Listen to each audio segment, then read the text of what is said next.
Okay, I'll close it out.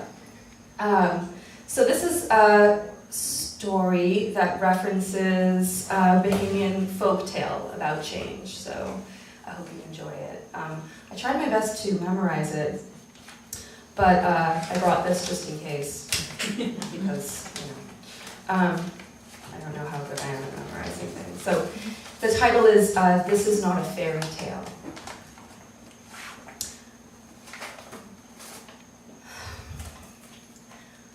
On a morning like any other, the island stirs awake, automatically masked to the violence of the everyday, light ripping open the bellies of clouds, staining the sky red.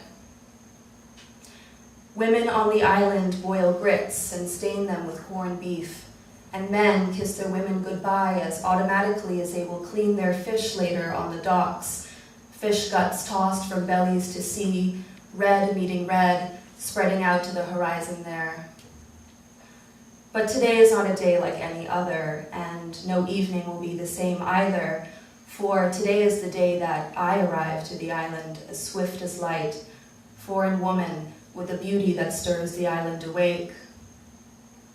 Who I am, where I've come from, none of this matters now. Although the men and women murmur around my head like seagulls and give me a name, Gollin.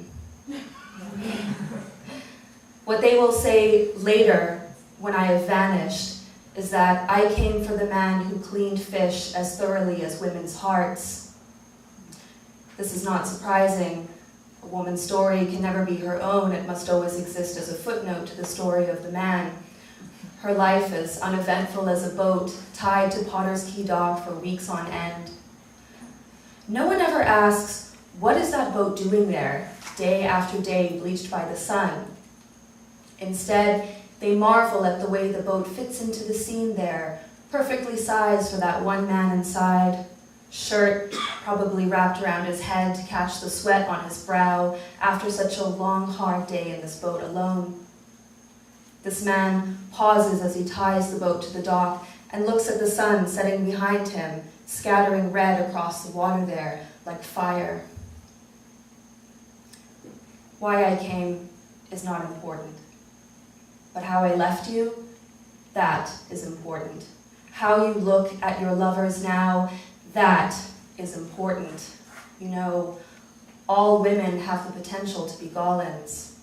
The question you must ask yourself is, when does a woman become a Gollin? And the answer, of course, is in the story, by taking a lover. The difference between the woman and the Gollin is the woman loves once and cannot go on. Her despair is like the boat tied to the dock, waiting for the fisherman to come back. It supposes that he will come back. The creature has learned, through many lovers, how to tell her own story. And she's learned the way men have learned, by tying hope in a pool of illusion and leaving it there. If my leaving has taught you anything, let us hope that it is this, that the shape of your love and the shape of your lover mean nothing to the woman who has been disfigured by the cruel hands of devotion.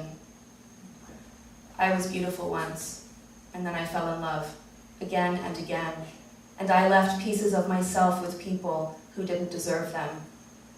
So then I started taking pieces. An eye for an eye, the Gollin certainly knows that. When you tell my story, you will be telling your story. This is what it means to be a shapeshifter. Like light, everything holds me, and everything releases me. You are all part of my story now. Beware that scattered fire. Beware the sun that makes men pause on their little boats and wipe their brow and stare so long at its center, they go blind with desire. Thank you.